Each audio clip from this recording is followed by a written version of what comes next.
الشديد يعني ظاهرة مؤخرا بدأت تبرز وبدأت تنتشر، ألا وهي الإعلانات الممولة اللي يعني تستعرض بها النساء. حقيقة توجد هناك يعني لقطات خادشة للحياة، يعني ملابس أشبه بعارية تستعرضها أجساد نساء بطريقة مغرية جدا. هذا الأمر لا يليق بمجتمعنا يعني كمجتمع بعادات وتقاليد وأخلاقيات معينة.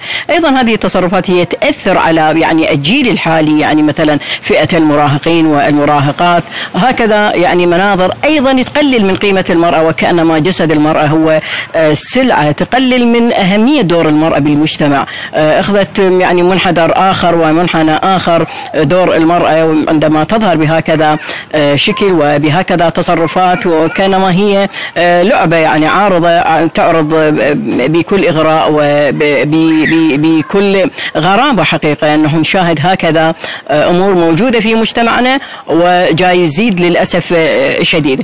لا أعرف هي مسؤولية من، يعني هل هم يعني أصحاب البضائع المروجين، أم هي المرأة نفسها، أم يعني القوانين التي تسمح بهكذا أمور. نرى في بعض المجتمعات ربما هي يعني القريب علينا بعض الدول ممنوع منعا باتا أنه رجل يبيع مثلا الملابس الخاصة بالنساء، الملابس الخاصة لا تعرض على العلن واجهات المحلات أو غيرها، فقط تكون في داخل محلات يعني موجودة فيها نساء فقط تبيعها من أجل المرأة تأخذ راحتها من تتوضع، من تقلب المواد غيرها. لكن في مجتمعنا جاي نشاهد هذه المظاهر وتكثر حتى بالسوق، وخلافا على الأسواق الإلكترونية موجودة، وهذا تأثيرها جدا سلبي في التربية والأخلاقيات والعادات والتقاليد اللي يعيشها مجتمعنا. تعتبر هذه الأمور أيضا هي من يعني أمور المحتوى الهابط لهذه البيجات وهذه الصفحات الممولة التي يعني انهمكت واهتمت بهذا الكم الهائل من العروض النسائية التي تستعرض جسمها وأيضا وجهها، كل مناطق جسمها بارزة.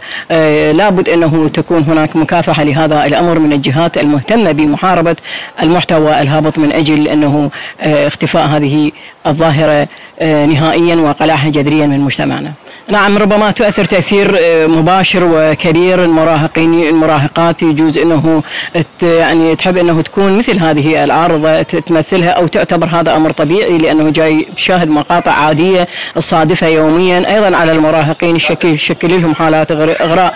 الفتيات يجوز كثير أنه هي تتمنى أنه تكون عارضة للملابس أو تعمل في بيج معين أو في محل معين وتستعرض، تصور الأمر يعني دارج وعادي ومقبول، ومن الممكن أنه تقتدي بهذه النماذج اللي يعني تخرج أمامها يوميا بدون أي اعتراض، بدون أي إيقاف لها، بدون أي يعني انتقاد، لا يعني من الجهات القانونية ولا من الجهات الدينية ولا من الجهات العشائرية. فأكيد تأثيرها سلبي، تأثير مباشر، وإنما هو تهديم لهذه الفئة، فئة الناشئين وفئة المراهقين. طبعا تابعنا وياكم واستمعنا إلى العديد من الآراء، وجميع الآراء هي توجه النقد لهذه الإعلانات وطريقة الإساءة للمرأة واستخدامها كجسد وليس كمروجة للإعلانات أو لمواد تجارية.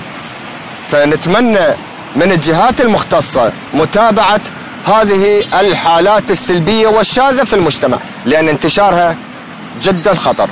نلتقيكم في موضوعات